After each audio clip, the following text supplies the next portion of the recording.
101 for Dummies.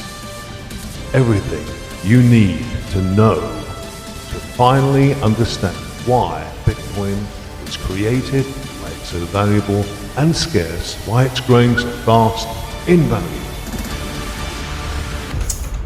Hello! Yours truly here, giving you a rundown on everything that you thought you know about Bitcoin, and this will help you to get to grips with all the intricacies of Bitcoin. Just to be clear, before modern day money was invented by the Turks in 610 BC, trading between people for goods, food, services was simply a bartering exchange, peer-to-peer. There was no middleman involved. And strangely, salt was the most common item used for bartering before coins were introduced. You could also introduce things like livestock, grain, wheat, barley, textiles, tools and weapons. Precious metals, of course, came a little bit later, gold and silver, although they were rarely used at the time because of their rarity due to the high perceived value. And after the Turks invented their coin, the Greeks followed with their coin made of silver. However, as with all currencies over time, supply and uncontrolled printing to the point where you need more coins every year to buy the same thing that you bought the year before. And this is, of course, is inflation, which we all know and love. Over the last 20 or so years, we've averaged between 2 and 4% inflation every year. Obviously, we saw a massive rise in that during the COVID period, and then wars breaking out and supply chains dropping. So that brought inflation up to double-digit numbers. And then, of course, we see interest rates rise to try and combat that. And then the banks, of course, put their mortgages up, and it costs more money for everyone to exist. And housing supply shortage and rents going up. And this is the problem. Bitcoin is traded against the US dollar. Typically, when you see a chart, it's valued against the US dollar. The dollar's value is measured against a basket of leading currencies, like the yen, the euro, the pound, that sort of thing. If the dollar starts to lose value, then typically we see the value of Bitcoin go up. When Bitcoin was launched back in 2009, the value of a Bitcoin was about $1, less than $1. Less than $1.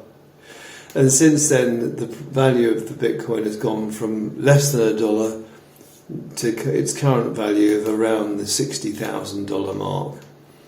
In countries like Turkey, for instance, where inflation is crazy high, over the last year, the value of Bitcoin has risen 650% compared to 75% of the country's inflation rate.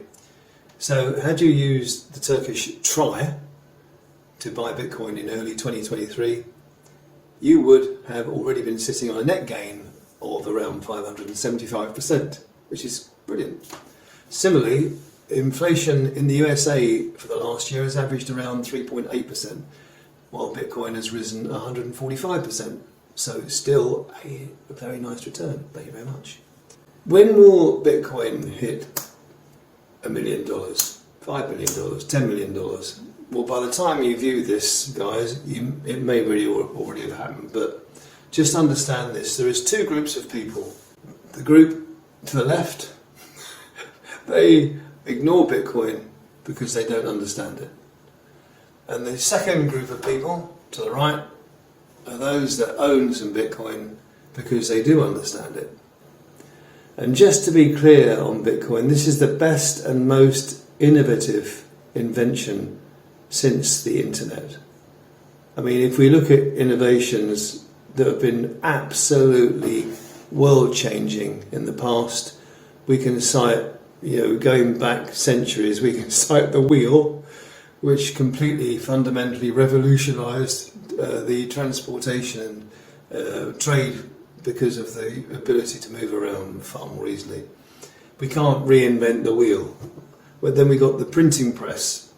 This is leading to literacy and education, scientific discovery. No one can reinvent the printing press, although that's now been superseded because of the internet, obviously.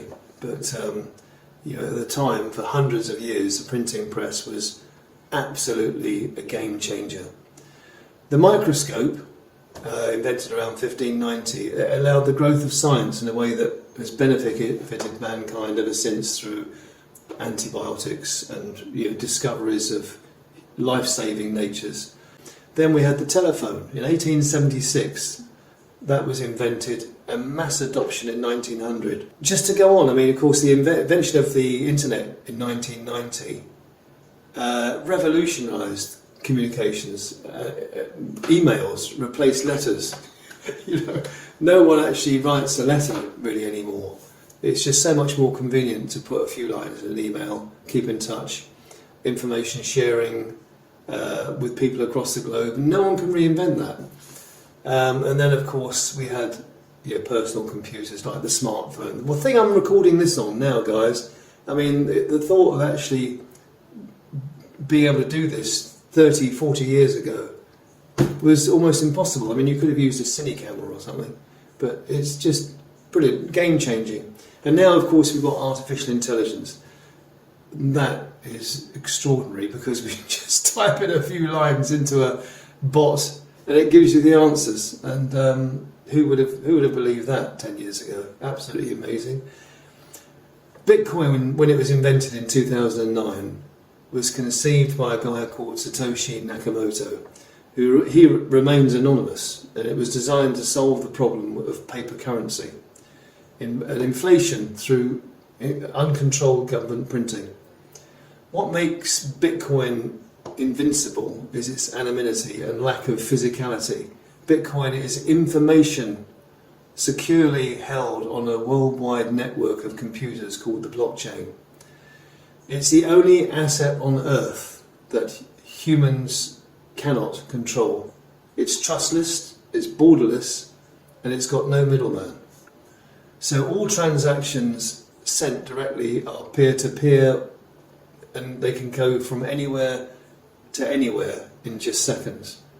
And it's available to all people, including those with no banking system or cannot get a conventional bank account. Until the invention of Bitcoin, we had to rely on a banking system that would monitor every transaction, question every payment over a certain amount, who you're paying, why you're paying them, the reason for the transaction. But now we have Bitcoin. No one can reinvent Bitcoin. It's an astonishing technology designed to go up in value thanks to its limited supply and unpenetrable security. It's the only system that remains not to have been hacked because of its incredible security. At the time of doing this video, Bitcoin has been adopted after 15 years by less than 1% of the world. Despite the small adoption, it's currently the 9th biggest asset in the world, with a market capitalization of $2.5 trillion. And that is a lot. Bitcoin will eventually, like a black hole in space, suck in the whole world's assets into it because of the institutions now understanding what hopefully you'll understand at the end of this 20 minutes. Big players are getting in, and when El Salvador adopted Bitcoin as a currency in 2021, it sparked a huge rise in interest globally, where adoption rates are now ahead on the curve of the internet and smartphone adoption rates. So yes, we still have a very, very low number of people that have actually bought Bitcoin and hold Bitcoin, but that number is rising exponentially. And as time goes by, you'll find that that rise is even quicker. Just the same as the phone that you've got in your pocket, where 85% of the world have now got it. Everything else of value globally can be stopped seized, regulated, shut down, banned, altered, taxed, manipulated. Just like pounds or euros in your pocket, cars, electricity, gas, water supply, home purchase, all these can be stopped. But Bitcoin can't be stopped. Because unless you shut down all communications through internet, then it can't be banned. Several countries have tried to do it, it doesn't work. It's a bit like trying to ban cannabis. There's always going to be cannabis because it just doesn't work. You can't do it. Eventually you've either got to embrace it or legalise it, and that's what they've done in America. When we look at currency, fiat currency, that includes all currencies including pound, dollars and euro, etc. It matters not where you live and what currency is used. The value of that currency drops over time through inflation.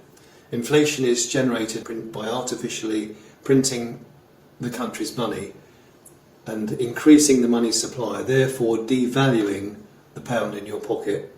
And all fiat currencies held in your bank account go down in value. And look at your mortgage today and rental payments. Wind the clock back 25 years and see what kind of property you could have bought 25 years ago with the mortgage, or the property you could have rented 25 years ago with the rents that you're paying now. And that is uncontrolled inflation.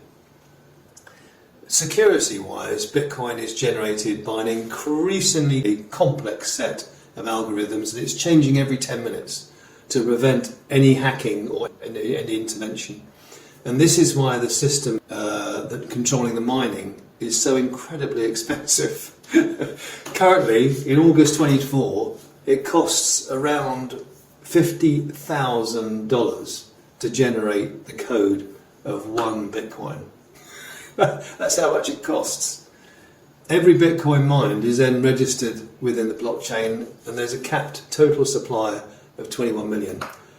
Halving events called epochs are every 4 years, and this is when the amount of Bitcoin that can be mined is halved every 4 years. As of April 24, the total of 6.25 Bitcoin mined daily was reduced to 3.13 per block. This means that all miners, added together, can only get paid on a maximum of 450 Bitcoin mined daily. This year, however, the total amount of Bitcoin sold has outstripped the supply massively. And currently reserves on Bitcoin exchanges, typically where they're bought, are at an all-time low. The final Bitcoins will be scheduled to be mined around 2140, just over 100 years from now. When this happens, only a tiny fraction of Bitcoin will be mined daily.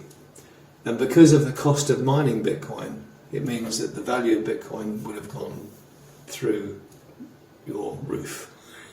Clearly this adds scarcity, and hence it's deflationary, not inflationary, which is what you've got with any fiat currency.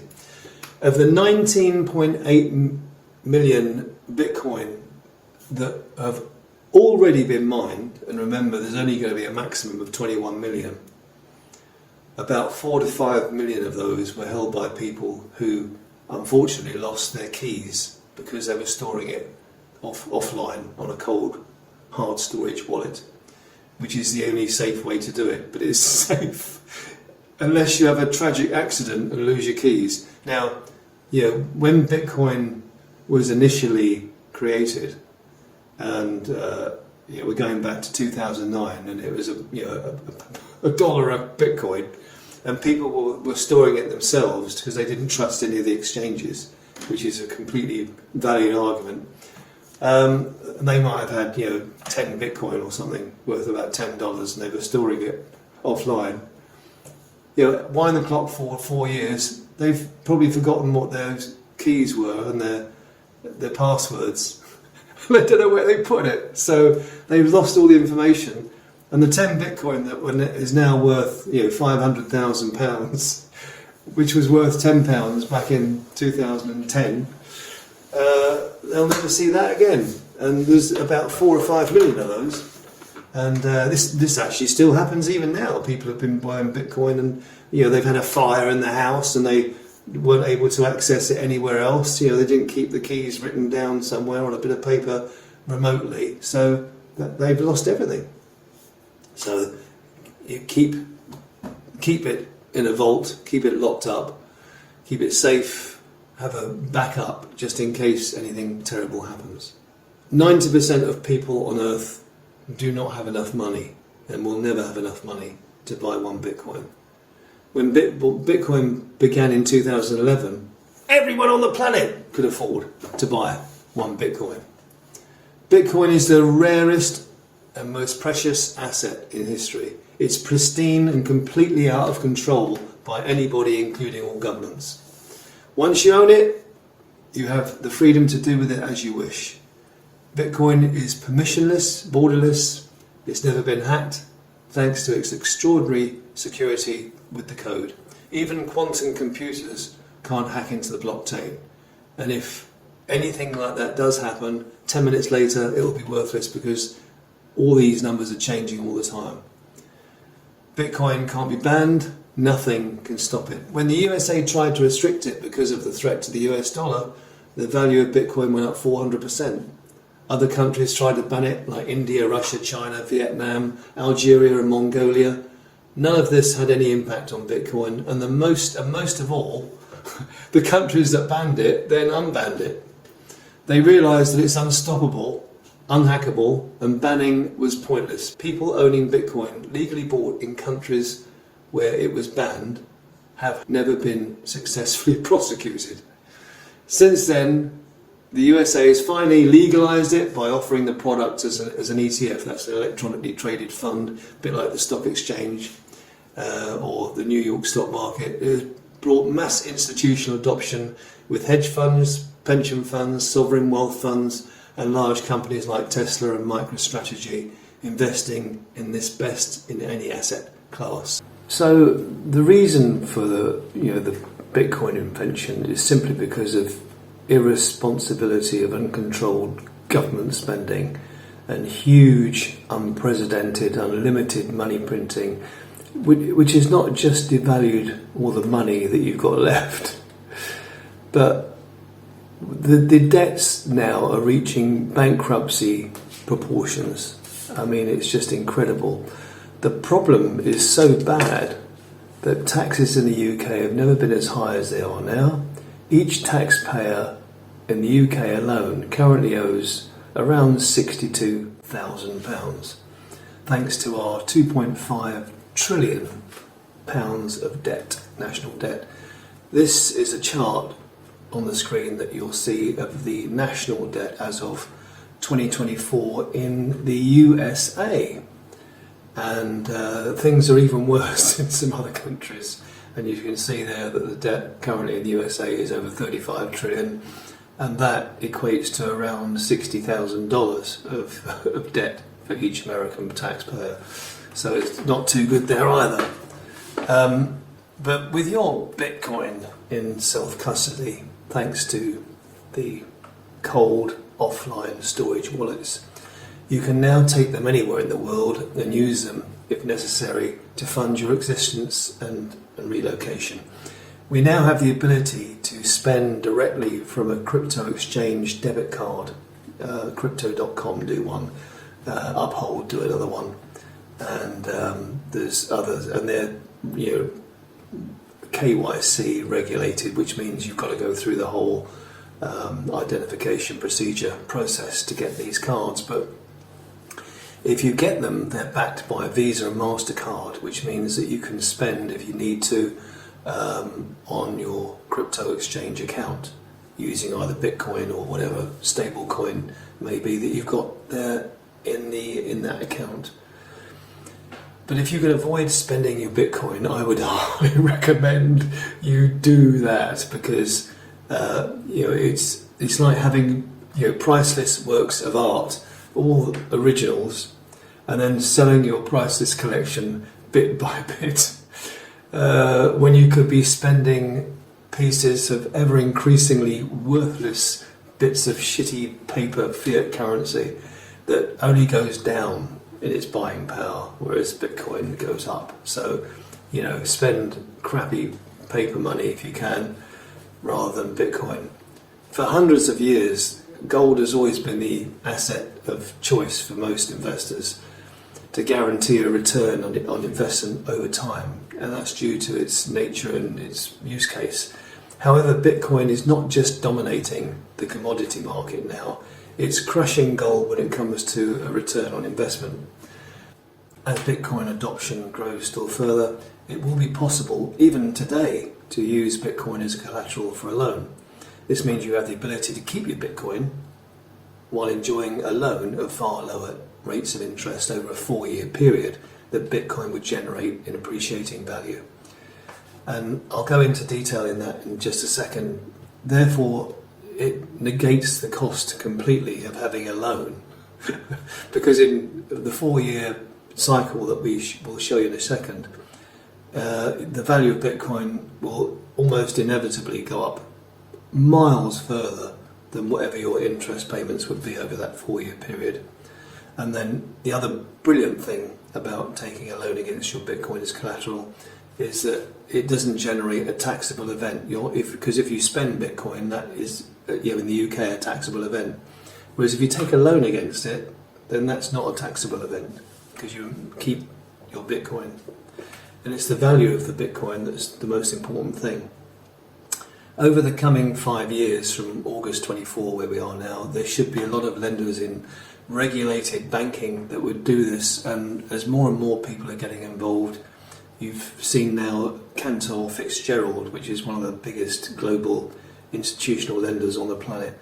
They've just announced at the Bitcoin Miami conference in 2024 that they're now going to be lending against collateral Bitcoin. Be cautious though on using Bitcoin as collateral in centralized exchanges like I did.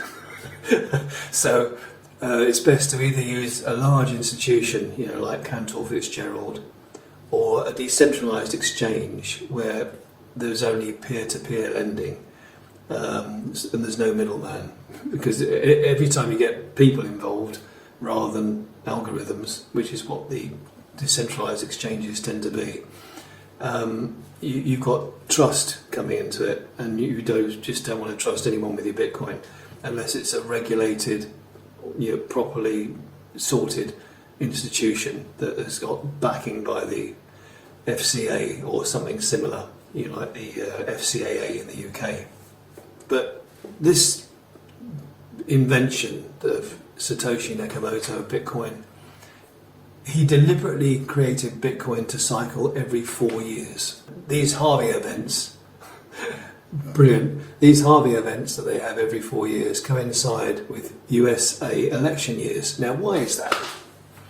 If you look at this chart of the US stock market and the stock index, this is the S&P 500, the biggest rises usually come in an election year and the following year. The spreadsheet clearly shows the gains in USA election years and the following years, all the way back up to 1948.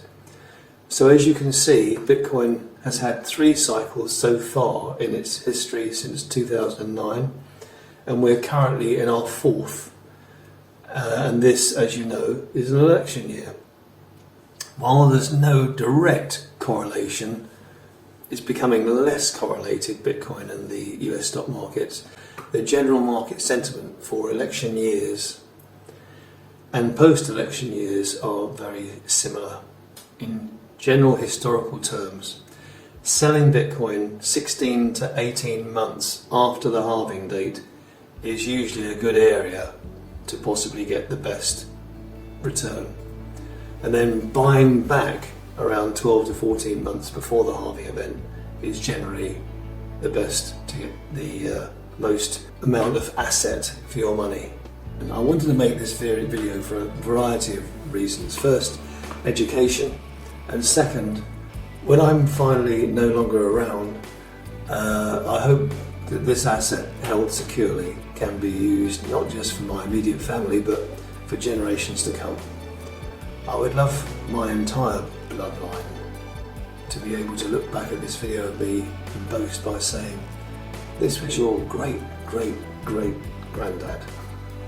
And this man had the courage, the wisdom, the insight to set us free, free from the shackles of government monetary control way back in 2020. This man was beaten but not broken by the losses he incurred with Celsius and FTX. And these initial holdings, although gone, he did manage to get things back together again and remain strong. And this guy is responsible for our bloodline's family wealth. He knew before nearly everyone else on the planet, just like the invention of the internet and the smartphone, that the future was going to be Bitcoin. He knew it, he understood it, when hardly anyone else did. And no government, no authority, no bad actor can control or confiscate it. They can't cancel it, they can't stop it. All bad. They tried, but they failed. If there's one takeaway I want you to have with this video, for the rest of your life, try not to sell your Bitcoin and be happy.